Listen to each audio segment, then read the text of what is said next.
Good evening. It is Monday, October 24th, 2022, and this is the Board of School Directors Academic Affairs meeting. It's a virtual meeting this evening. I'm pleased to welcome all of you together this evening. I did want to introduce a new member of the panel, and that is Isha Shah. She's a student at our high school who this year will be serving as our student representative to Academic Affairs.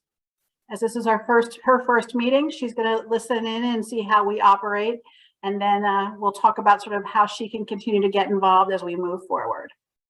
So I'm pleased to welcome Isha. Welcome, Isha. Hi, thank you for having me. We're glad you're with us. All right, if we're ready to get started, Dr. Etlin. Let me see if I can make my slides move. Hold on one second, they're not moving. There we go. The agenda for this evening's meeting, we have some updates for you all in curriculum, assessment, professional learning. Dr. Lutz is here. She's going to provide you an update on our equity action plan. And then certainly if there's any public comment at the end of the meeting, we'll have time for that then. Getting us started, we wanted to really start this evening. Here we go. Talking about some curriculum updates for you all. I sent them out to you last week. But we are pleased to bring to you, you'll recall from last year's meeting, we really were talking about how to better provide clarity to our families on our curriculum. Our high school, as you know, has historically had a high school curriculum guide that students use to register and select their courses, but we did not in this school district maintain those kinds of documents below for the elementary or middle school. And so this summer, starting last year, this summer, Dr. McLaurin, Dr. Markle, Mr. Fuller, and I, along with their faculties, worked tirelessly to try to create a document that we thought would be accessible and purposeful for our families and our students. That's the audience of the documents. And so I sent them to you ahead of time, but just in case you didn't get a chance to see them, I have to move your pictures out of my way. There we go. This is the elementary curriculum guide, which what we love about this format is that it's readable for families instead of a PDF that you need to scroll through. Instead, you can access it like a magazine. It includes a variety of issues around our different programs and then breaks down our core curricular focus. So this is the elementary guides. This is all around elementary core and special areas, as well as a curriculum overview by grade level. The first page is always the core curriculum and the key ideas for that school year. And then on the second page is the special areas and their focus. This goes on at the elementary for the 5 grades in kindergarten, and then a list of our core curricular resources. Each of these items have hyperlinks in them that families can access by clicking on the document. And when we post it, we'll post it in both this dynamic format as well as in a PDF format so that families can access it. Dr. McLaurin, I'm pleased that you're able to be with us this evening. Anything you'd like to share about this project or the process for your faculty, or Dr. Markles? Yeah, I think one of the nice things about this project as we work through it, it really provided an opportunity for our staff to really consider and think about what were the most important learnings we wanted our students to be able to accomplish at the end of the year. And by doing this work, it was nice to have those conversations early on in the school year to help drive some of our planning conversations. And so as our teams kind of work through this process to identify important learnings, it was just really good to hear them dialoguing about what do we want our students to have, what do we want our students to learn. Around this time, I know this is not necessarily there, but the profile of a graduate was also part of that conversation. And we were able to take that into consideration as well. And so to go through and produce this product was also nice because it allowed us to do some really good reflection to start off the school year. And I know Dr. Marco and I, we both talked about it. That was something that we really appreciated having for our staff because it can act as a driving force in terms of planning, instruction, and other initiatives that we have in our buildings this school year. Thanks, Dr. McLaurin. Any questions or comments about the elementary handbook?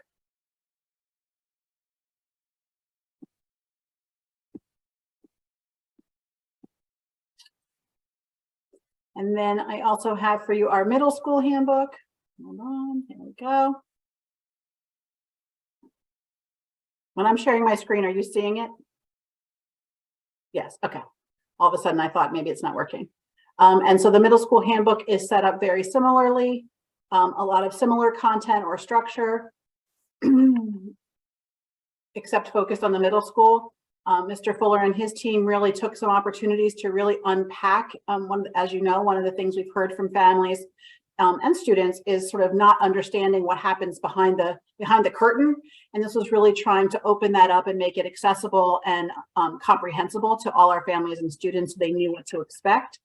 We talked a lot about the features of our middle school, including the way in which we use technology, the structure, and then I think one of the things that was really a key piece for the middle school book is the language of our middle school. What are some of the phrases and ideas and concepts that we use regularly to describe our schedule and our programming that if you haven't had a student at the middle school before might not be familiar to you. So to really try to make that familiar and comprehensible to our families and our students. Obviously the Bell schedule, which is new at the middle school level. And then for us, I really want to focus for you to see that the one decision that's made that we've heard from families, they don't always understand how the process works, is around math placement.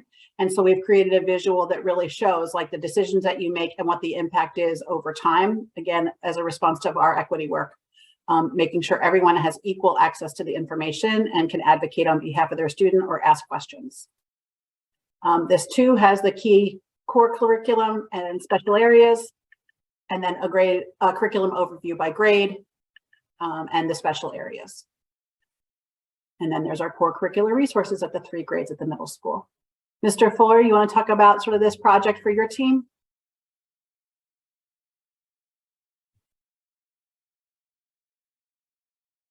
Yes, I do. It took me a long time to unmute. It's been a while since I've actually been talking on a Zoom meeting. So yeah, I mean, I think that you covered a lot of what's salient about the middle school book compared to the other ones, but I think one of the things we tried to do in the beginning in the section that's called a vision for middle school was to outline how we make decisions and how we make our program better, right? And so like when we make decisions, how do we make those decisions and how do we make sure that the decisions we make a better middle school for us? And so it was kind of nice to set that intention with my administrative team and then with the broader team at the beginning of the year. The language of the middle school was kind of a labor of love for me. No teacher wants to sit down with me and go through the definitions of all of that.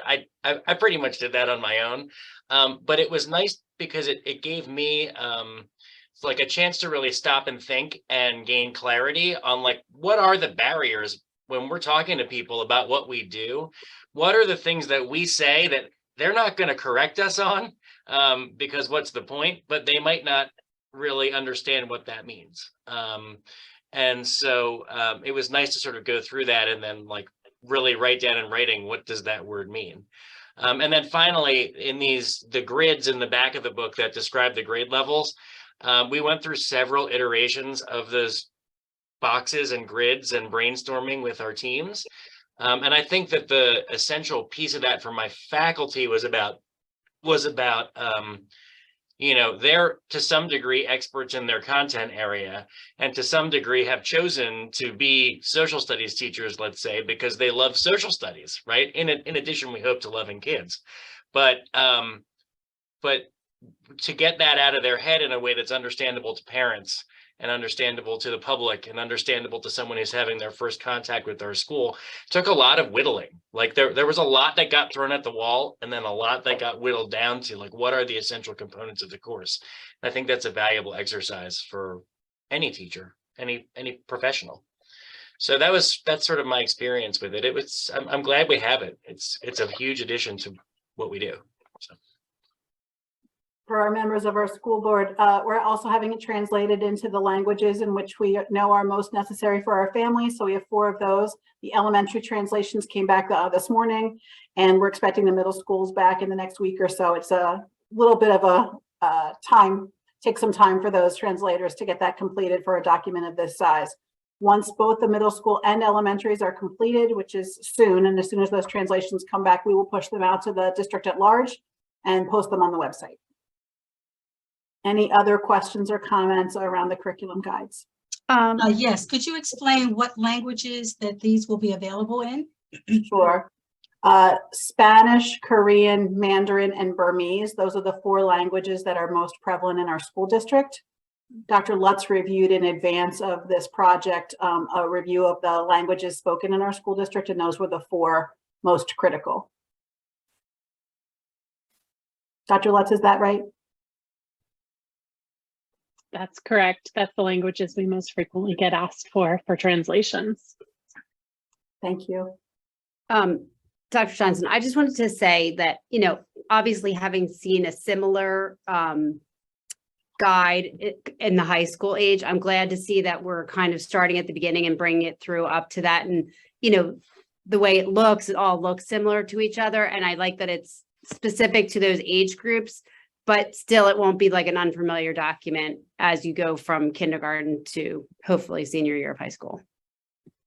We're hoping we're going to bring some of the readability factors to the high school one. The reason I've not brought that forward, that document currently exists. And we publish and review it every January, February, March. Like that's the window for that document. And so at that time of the year, we'll be updating the high school handbook, curriculum guide, excuse me. And then every year from here on in, we'll update that elementary and middle school over the summer and then publish it at the beginning of the school year. So we talk with our faculty, like this is not a done deal. We'll look to revise it and update it as we make curricular changes or programming changes or decisions, or we get feedback from families or our own staff on how we can make it more useful. Any other questions?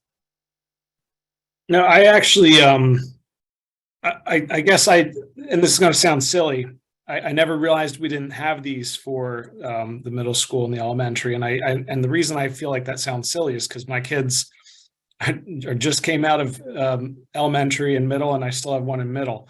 So I guess it's one of those things I always just assumed, but I did recently see it, obviously, for the high school. And I was really impressed with the high school, and it's great to see this now for every level. And just, you know, we've had so many comments in the recent years about transparency into the curriculum and things like that. And I think this is a fantastic way to deliver. These look great. I really enjoyed perusing them today, and they're very informative. So really great work to everybody involved. Thank you. The faculty worked really hard at the beginning of the year, and all our administrators have been wonderful partners in this project. So I think it has been a labor of love, but we're not sorry that box is checked off the to-do list, because it's a big one and it's a big accomplishment. So I'm excited for it to launch. Great, thank you. All right, sort of at our next curricular update, I just wanted to sort of catch you up. I would never want our academic affairs team to be taken by surprise that while it's been in process since 2017, the Pennsylvania Department of Education did finally approve this summer our new science standards. Right on top of things in Pennsylvania right now. And so we are now ready to launch that. There are new areas. You have heard the words STEM before. Now Pennsylvania is shifting to STEELS, science, technology, engineering, environmental literacy, and sustainability. So that's the STEELS standards, which are rolling out. And over the next 3 years of rollout, there will then be new science testing completed with a newly designed science test from the PSSA and the Keystone 3 years from now. And so the biggest area that I just wanted you to be aware of is that we are aware of this. We spent the science leadership team, Dr. Scragan, our high school assistant principal, who's also a science teacher by training, and myself joined and one of our instructional coaches, Mrs. Durham, went to an all-day training at the Montgomery County IU with other leaders from across the Bucks and Montgomery County area to get in service on the framework that they're using and the core idea of these 3 dimensions of science education. I share this with you because it really shifts what schools in general have been doing to what we'll be doing more of. And this really aligns to a lot of the things we've been talking about with all of you with Profile of a Graduate, for example, that it's not just about science content and knowledge, but instead it's around the way in which students learn to try things out and change something as a result of what happens. That idea of science and engineering practices becomes an embedded part of the curriculum and an expectation that we are rolling that out with our students. Additionally, this idea of cross-cutting concepts, that the idea of making an argument and creating a claim and using evidence from multiple sources is something that crosses all areas of discipline, although it's grounded in science and science education. And then obviously that place of content, disciplinary core ideas, the idea of earth and earth science, space science, life science, and the way in which physical science operates and the things that you need to know in order to successfully navigate the world. So we're spending some time, the timing is very good because we are just starting science revision work. And so we are happy that the Department of Ed was able to launch these standards at the same time as we're starting to do our rewrite. Other districts were not as fortunate. They just finished their work last year and found the new standards coming out right now. So I just wanted to bring that to your attention so that you knew we were aware, but also that we'll be talking more with you about science and technology. Environmental literacy and engineering are other aspects that have not historically been included in the curriculum in the same way, and we'll need to be building those out in a more transparent and methodical way over the next few years. Any questions?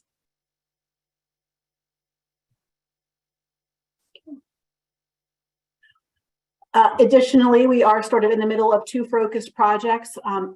English language arts, grades 6 through 12 is underway. Dr. Rittenhouse, Mr. Fuller, and I have been working with the ELA departments at both the middle school and high school to begin reviewing our data and taking a look at sort of where we have a lot of strength and some focus areas where we want to address potentially some new ideas. And so we're working on that right now and expect to bring forward by the close of this school year some recommendations on next steps and potentially new resources or materials. Science grades 6 through 12 is also underway. They have also done that. Both groups did a student survey last spring to help us take a look at how students are feeling about their English language arts and science learning. So we're integrating that feedback along with that feedback from their teachers into our work. And then the big project this spring, beginning in January, is the K-5 ELA literacy program and taking a look at how we're doing and ways in which we want to move forward. Our current resource, Journeys, which you're familiar with from past meetings, is expiring as a product. And so even if we loved it and loved everything about it, it will no longer be available to us in the next year and a half. So we'll be making some decisions about resources and materials and making potentially some different kinds of shifts to a new resource at the K-5 level. Questions or comments on that?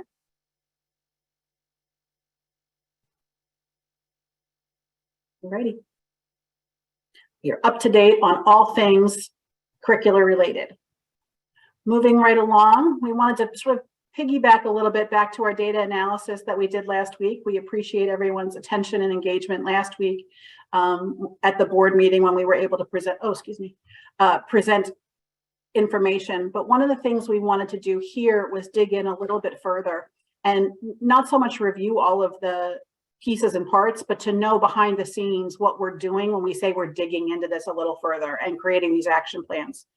What you see on the screen comes from our data warehouse system, Linkit, which I know we've mentioned before. And this is just a snapshot of one of the slides that we have from our work with them. And this is our ELA achievement at each grade level, different students, same grade. So over the last 5 years at 3rd grade, this is what we're finding. Over the last 5 years for 4th graders, this is what we're seeing. They're not the same children. You can track them, but they are not the same. And this is the percentage of students who are proficient or advanced on the ELA assessment. And so one of the things that when we talked with you at the board meeting on Tuesday, we shared that we were seeing some trends of concern where we're not bouncing back as readily as we expected to following the pandemic, where we're seeing students take a little bit more time to acquire those skills.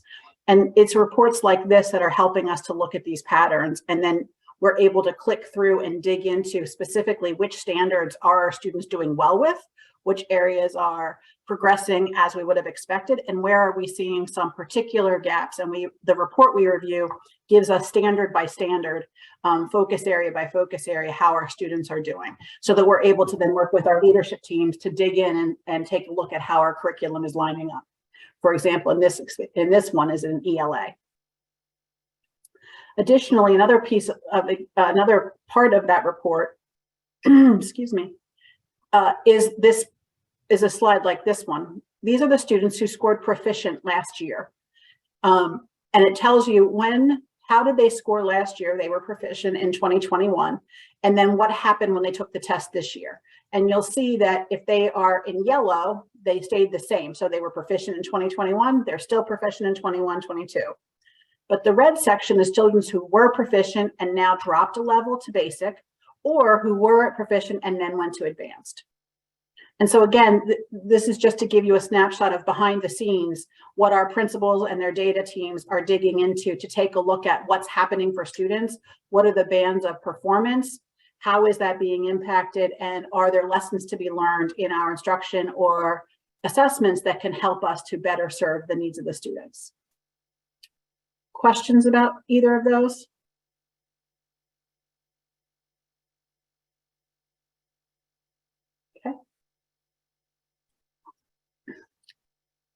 Similarly, we talked to you about math, and we talked to you about the disparity between our STAR performance and our PSSA performance. So where we're seeing our students, for example, the current 4th grade cohort in 3rd grade scored 64% of those students were proficient or advanced on the assessment, while they had scored 76% proficient when they took their benchmark assessment. And we want to try to understand the way in which these two numbers are different. Is there something, because that pattern doesn't exist at the middle school. So we did not see that kind of disparity when they moved into the middle school in terms of their STAR and their PSSA performance. So one of the things that Dr. McLaurin and his math planning team worked with our math instructional coach this summer to lay out all the standards and then the pacing guide that we use for the instructional curriculum. And what they found was there were particular units that are being delivered after the test, for example. So they're looking at reworking where that content sits throughout the school year so that students have the adequate opportunity to learn and master that content in advance of the state assessment. Dr. McLaurin, does that capture that work of your math planning team? Yeah, it does. I think in addition to that, we want to be able to capture more of a longitudinal story of our students over the course of the year.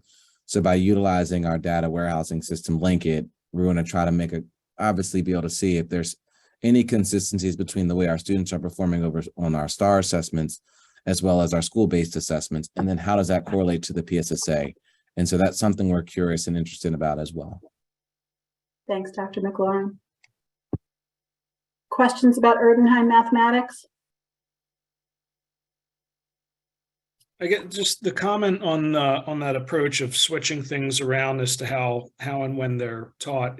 Does that fall into the category of teaching for the test? That's a great question. And does it displace anything? Do me to go? Go ahead, please. Yeah, I think a lot of it's really about exposure, right? Mr. DeFranco, we want to make sure that our students have exposure to all the standards so that when they do see these types of questions on the assessments, they can be successful. One of the things that we were able to do in looking at our data analysis with our new math specialists is that we were able to really take a closer look at which standards are really heavy and which standards are light, and really taking that into consideration when trying to design the exposure for our students over the course of the year. And so for us, it wasn't necessarily about teaching to the test. It was about making sure that our students were exposed to the appropriate content material so they can have their best shot at demonstrating proficiency on. Okay, understood. So more of like a balance, not like going through 100% of everything, but enough so that there's a touch on it, so it's not completely foreign. And for example, watching that over time. So one of the patterns that we noticed is over the last 3 years when instruction may have been interrupted in different ways, geometry is taught as one of the last units of the school year. If over a number of years, students weren't getting to that part of the curriculum, they were never being exposed or taught, and geometry is not naturally intuitive beyond what are the shapes. The ways in which shapes and solids shift and morph and the way in which you use them to measure, right, changes over time. And so we have a responsibility to make sure we've provided adequate opportunity for mastery. When we used to have a spiraling curriculum that exposed over time, you'll remember Everyday Math was our old program, which spiraled. You kept getting in touch with things throughout the course of the year as the year would spiral. Envision is a mastery-based curriculum. So as you learn it, you master those particular skills, and then you move on to the next group of skills. And so both of those have pros and cons, but one of the things is then making sure students have had an adequate opportunity to interact with and practice those more abstract concepts. Okay, that makes sense. Thank you for that. Sure. We had that same worry too, that wasn't our concern. It was just that opportunity to have interaction. What we did learn also is that fractions are really hard. And so how can we make that fun throughout the year and not just one unit of study? And how might we be able to deliver that as an area of target over time?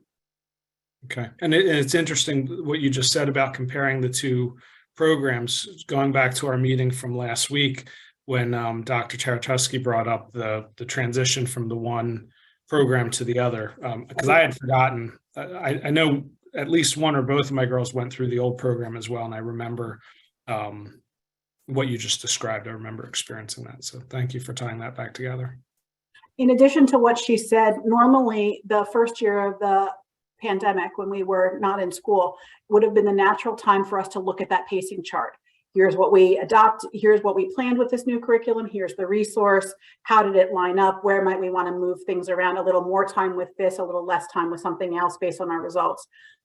But as a result of sort of delays in curriculum review, as a result of other priorities during that time, we've now had the opportunity, now that we're sort of settling back into a more predictable focus areas and schedule. That's what we were able to do this summer, which in theory could have happened a year ago. Makes sense. All right. Our other piece of math business that we did not spend a lot of time talking on last week, but we wanted to make sure you were aware as our academic affairs team that we are well aware, is that we have two different stories happening in the study of Algebra 1. For students who are determined to have the skills and competencies to take Algebra 1 as either a 7th or an 8th grader, when they take the test at the middle school, it is highly likely not only will they pass, but they will excel in that area. We have more than 91% last year, but prior to that, as high as 100% of the students who took the Keystone passed it, if they took it in middle school.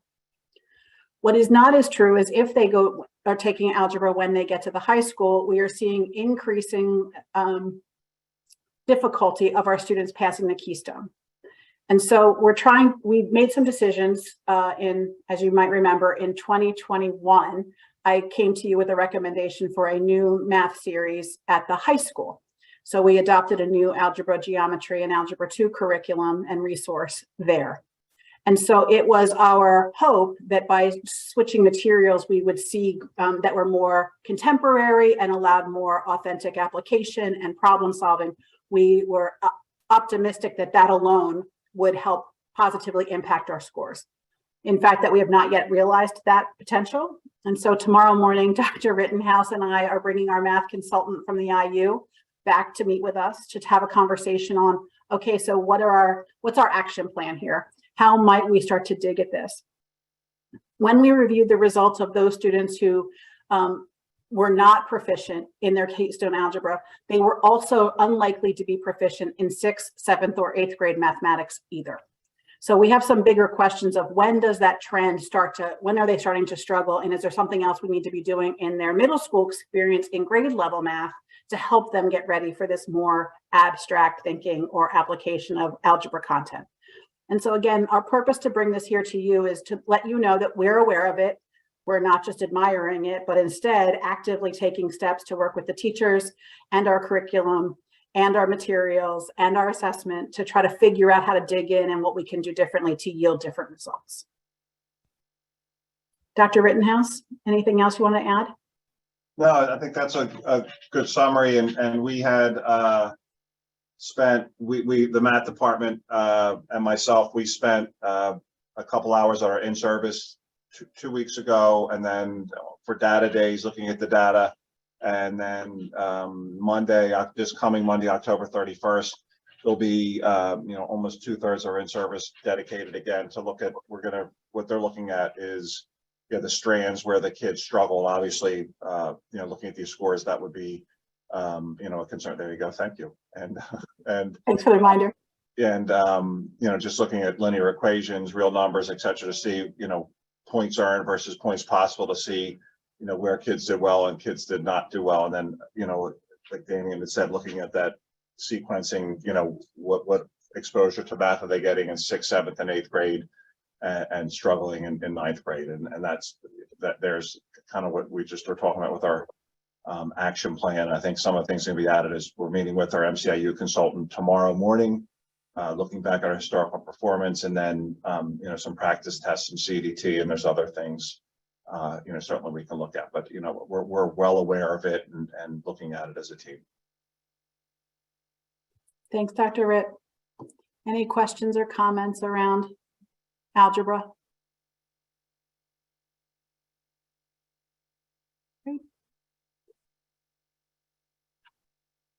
Finally, as I think we've mentioned now multiple times, is that we've made the decision to remove financial burden from our students and our family in taking the AP test, and that this year, under Dr. Yannickone's leadership, we've worked with Ms. Green to find a way to, in our current budget, pay for the AP exams.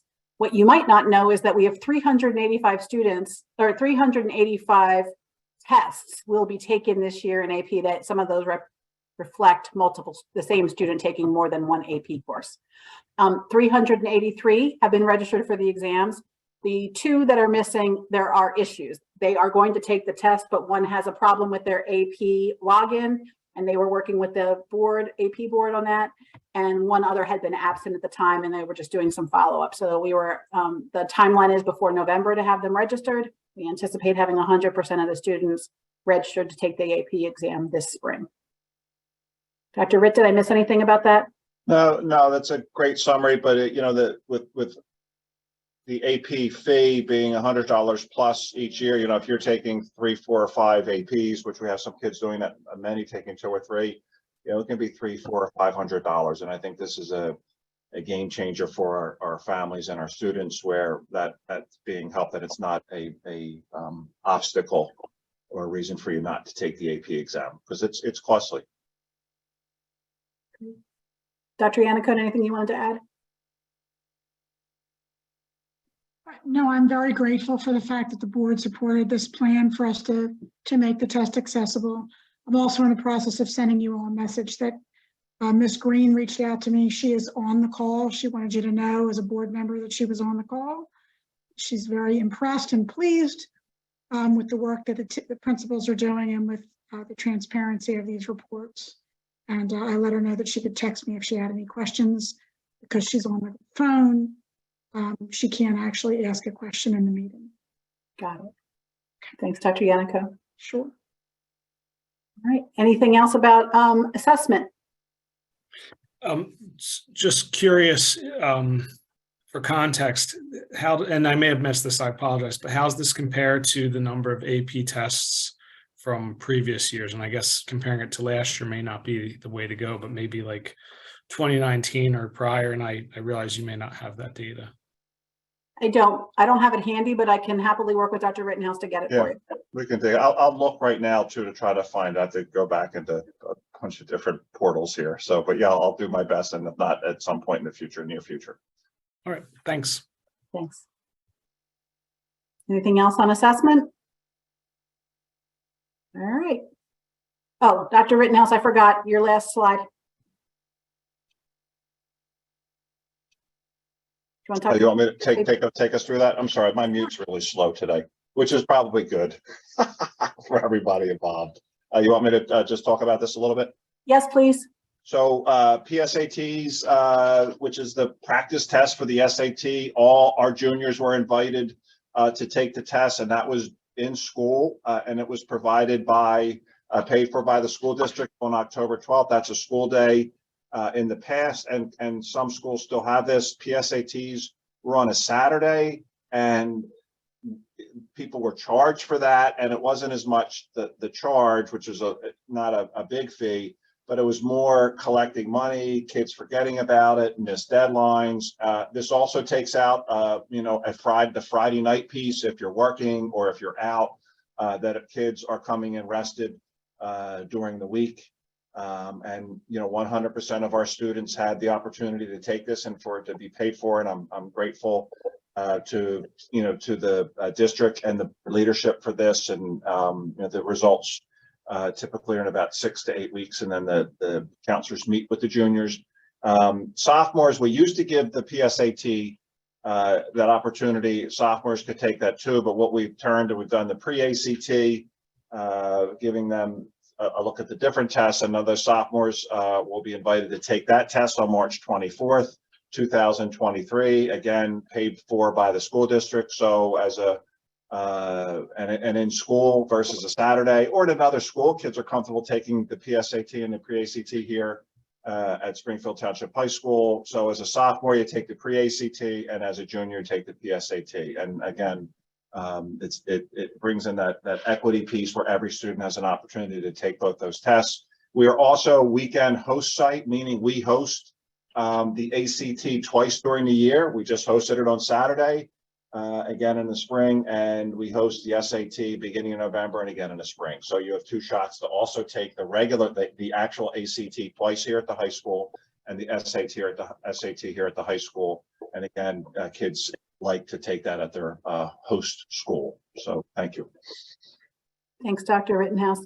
Again, we just thought it was important for members of our school board to recognize our support for our post-secondary exams and the ways in which we're making that accessible to our students and families. Our school counselors are points of contact and work with students to make sure they get registered or if they need a hand in helping them out. Any final questions on assessment? Dr. Johnston? Yes, Dr. Yannick.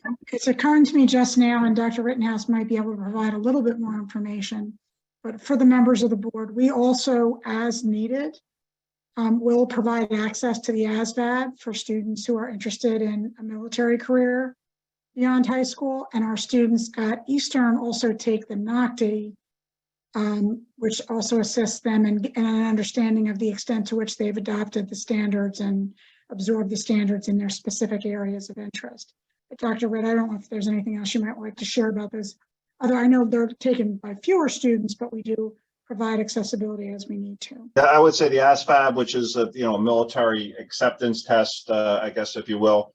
It's usually 2, 3, 4 here, seniors, and then the NOCTI this year would be taken by 35 students. We have 72 students at Eastern, so if you kind of cut that in half for seniors, but the NOCTI is again a qualification test, a certification test for students in their various majors, and that's given at Eastern.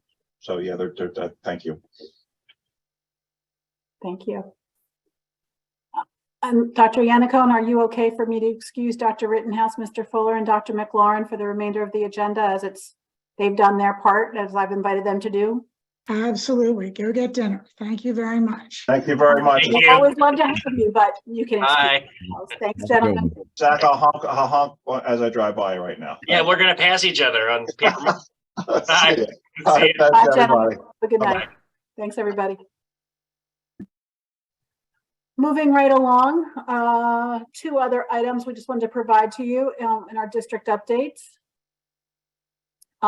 I wanted to talk with you just a little bit about professional learning. As you know, as family members and kids in our schools, we have some early dismissal days for professional learning. On October the 12th, one of our major shifts in using our half days is to do our data days, as you've heard the principals reference over the last 2 weeks. The reason that that's important for all of us is to understand that in the pre-pandemic days, we used to bring in lots of substitutes to cover for our teachers, particularly at the elementary level, to allow teams of teachers to meet with specialists to review the data and make instructional decisions for those students. In this day and age, substitute coverage is hard to come by, and it's not the best use of our children's time to have their teachers away from them during the school day. And so we've determined that one of the best things we can do is now and in this winter and in the spring, when we need to do sort of big data meetings, we use our half days or portions of our half day of early dismissals to do that focused work. So across all 4 schools, they reviewed the performance data, helped get ready for the presentation that we did last week for the school board, and then create instructional decisions and pathways for each learner.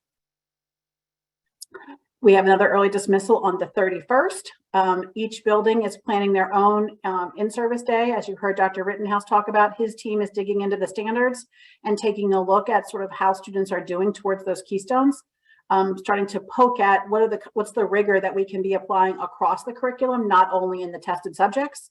What are some ways in which claims and evidence and arguments can be embedded into all content areas and elective courses, so to help our students practice those skills more readily.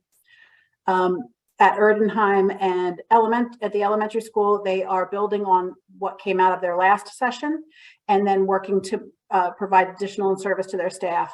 The use of geodes, our new resource at the K2 building, and small group instruction is something Dr. McLaurin is working closely with his team at Erdenheim.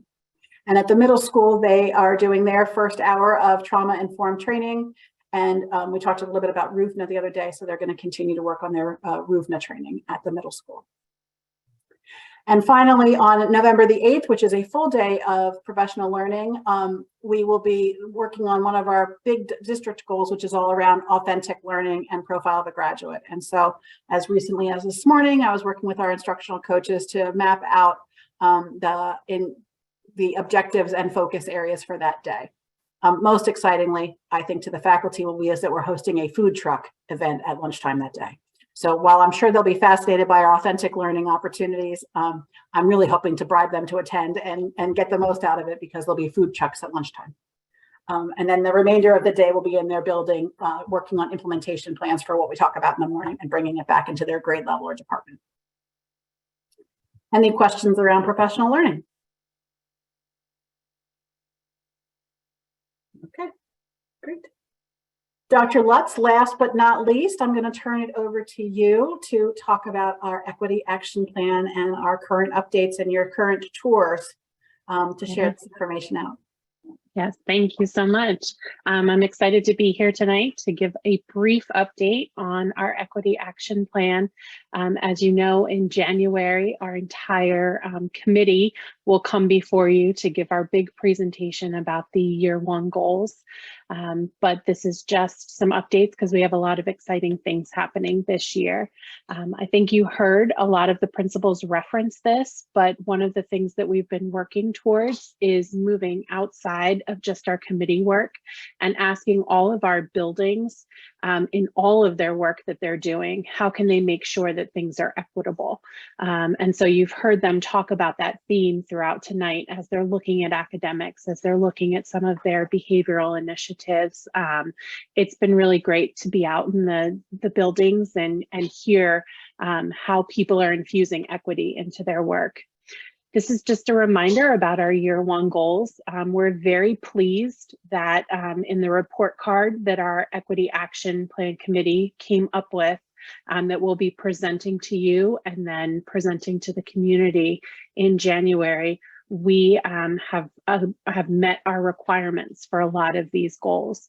One of the things that we continue to work towards is setting up feedback meetings with students so that we can hear how they feel like they belong here at Springfield and other actions that we can take.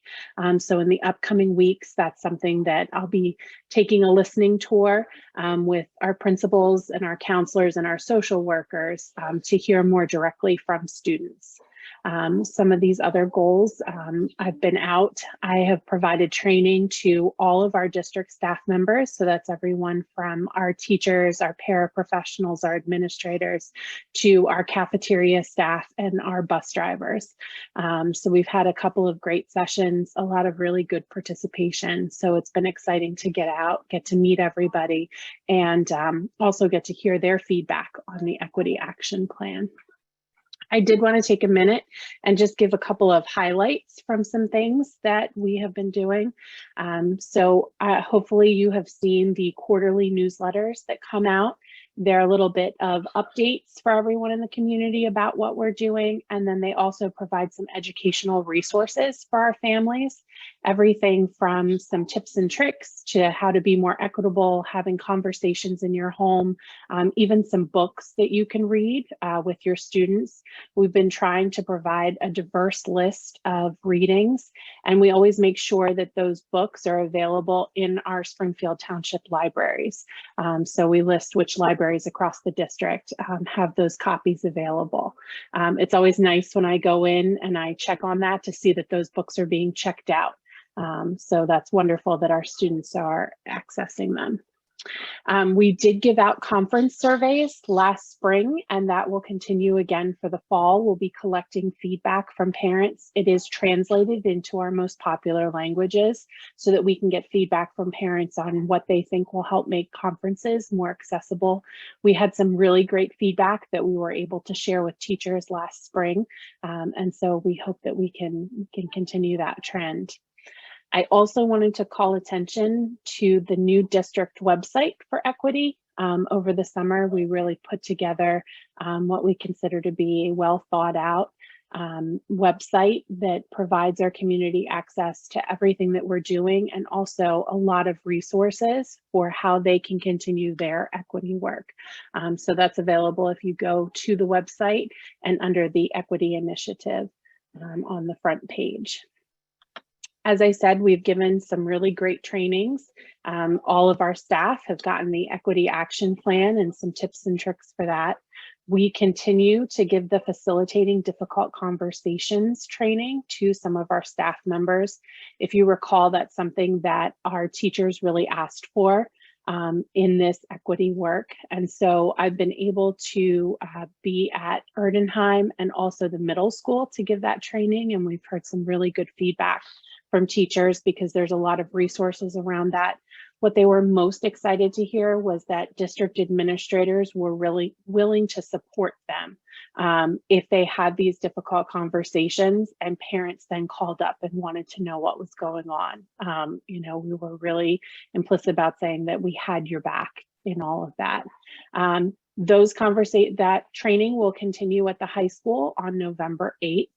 And then for Enfield, for our youngest students, we've taken a different approach, and we're providing some resources to that faculty about how they can be more gender diverse in some of their language. So we're starting there and then moving up to some additional resources. So that's been very well received, and teachers were excited to hear about different ways that they could, you know, split their classroom that isn't just their typical boys and girls. There is also a resource that we've shared out, which is a Google Classroom that is chock full of some of our diversity, equity, and inclusion resources so that teachers have somewhere that they can go and find all of these things that we've put together over the past couple of years and easily access them. And just some of our highlights this summer, myself and representatives from our building administrators all presented at the Delaware Valley Consortium for Equity and Belonging Conference. We were specifically asked to come and present on some of the work that we've done. It was nice to be able to share out all of the positive things that Springfield Township is doing. And we just found out we were accepted at the Quantum 10 conference. Quantum 10 is out on the western coast of the United States, and they are also an equity consortium, and they really focus on 10 different areas in educational equity. So we'll be presenting on belonging at their conference this December. So we're excited to take our show on the road, even though it's a virtual conference. We were all disappointed we're not going to Arizona, but COVID is as COVID does, so we'll be presenting from our computer screens. Upcoming, we've already started to do some work on our year 2 goals. We're very excited. We've built a partnership with Dr. Sophia Rodriguez out of the University of Maryland, and we've been focusing a lot on some of the data around equity and how we can collect that to really get some good student feedback. So we have a student survey that should be coming out hopefully in early November to get some more feedback from our students.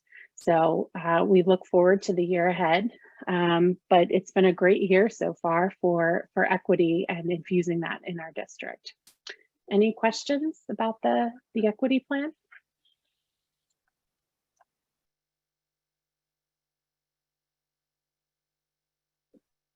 Thanks, Dr. Lutz. I appreciate you Thank being you. here. Yep, thank you. And naturally, you are welcome to stay till the end of our meeting, but I also understand if you have other things to do this evening, you are. Great. Thank you so much. Have a good night. You too. All right. As we sort of wrap up, the final items that sort of I wanted to bring to you was our thinking on our end is that we would likely like to come back together in January. By that point, we would do it after our next benchmark session. As we talked about with Mr. Bedard last week, we'd be able to give you some reporting on how we're doing from the fall to the winter, how students are progressing. And then by then we should be ready to talk about some of the proposed changes of the high school course guide that we may want to review, along with anything else that's coming up and curriculum updates as we did tonight. Any other questions for me from the members of the board or Dr. Yalico?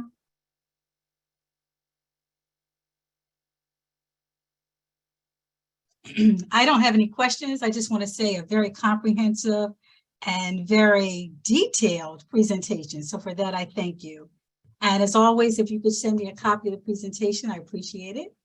And I just have to applaud all the work that's really going on behind the scenes that we board members are not always privy to. But during these meetings, it's really wonderful to be able to highlight all of the efforts, the multitude of endeavors that are going on behind the scene for our young people. So again, thank you so much. Thanks, Dr. Edlin. I appreciate that. It's my understanding, Dr. Edlin, we want to allow some time for public comments in the event there are some. You're muted.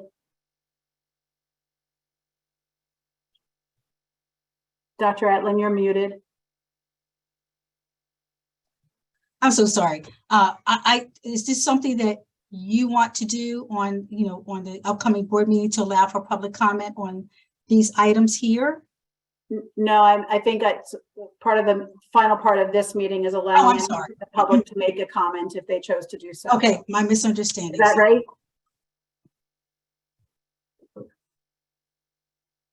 That's correct. And I believe we have, in addition to Ms. Green, who officially right now is in the group of attendees, we have two parents as well, Ms. Beal and Mrs. Reeves. And so if either of you would like to make a comment, you can raise your hand and we'll be able to see that. Okay, Angela Beal. So I think we can, Josh, if you wouldn't mind helping unmute so that Ms. Beal could ask her a question. Unmute. I think you're okay, Angela. Can you hear me now? I can. Oh, hi. Okay, so I'm so happy.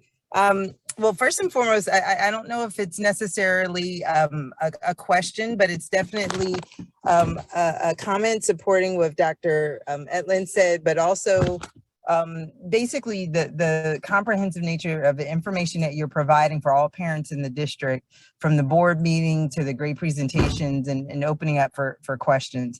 So one of the things that I do appreciate is the fact that, and I hope you guys will continue to understand that the opportunity for public comment, any efforts we can do with Multicultural Parent Association and actually EHSP and STHSP, right, and all of the parent associations, understand please that the parents are really willing and happy to support you in sharing all of this information, and that it's very positive, and having access to information is key. And I really encourage parents, and that's what I will be doing as an advocate, for parents to really become advocates for their kids, but by informing their own knowing.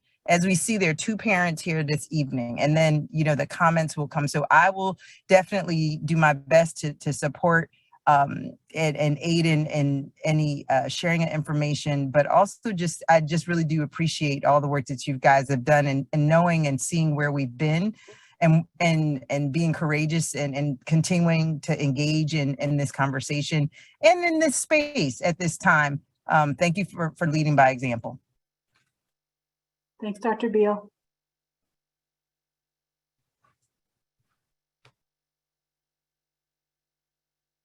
Ms. Reeves, Josh, would you help Ms. Reeves to unmute as well? I think I'm unmuted, Dr. Yannicone, am I? Yes, we can hear you. Hear you. Hi, good evening. Thank you for your transparency. I know that there has been a call from parents to want to understand what curriculum looks like. And I do appreciate this comprehensive presentation this evening. I do have one question. Forgive me, my Wi-Fi was not that great. I had a little trouble getting on. I know Dr. Etlin requested this presentation, but will this be posted anywhere? I know you normally post things. I just want clarification around that. Yes, it's been the overall presentation has been recorded this evening, and then we'll post the presentation and the slides after we Okay. this afternoon. Okay, excellent. Thank you so much. Sure.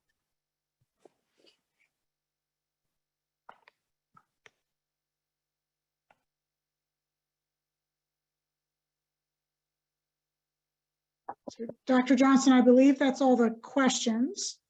All right. And I just, for the members of the board, I appreciate your support and attention and being able to attend tonight, as well as Ms. Green. I know you're out there. And I also just wanted to compliment Dr. Johnson. There's been a lot over the last 6 months on the plate. I know we haven't had an academic affairs meeting since last spring. And it's been our goal to make sure that you have updated information. Several of the projects have been in process, not the least of which is those K-8 curriculum guides. So it's been a good deal of work, and we really appreciate it. And the principals as well are taking very seriously the data analysis that we've been leading to make sure that we can get our students where we want them to go, which, as you all know, is I won't be satisfied until we're tops in the county and then some. So we're going to keep working to make improvements every year. I appreciate all of you and your feedback and your support. If there's anything else I can offer, or there's anything else you'd like us to be addressing in these meetings, please don't hesitate to let us know. And we'll certainly add that to the agenda the next time. With that, I conclude from my perspective, the academic affairs meeting for October 24th. And I'll see you all real soon. Thanks very much for your time. Have a good evening.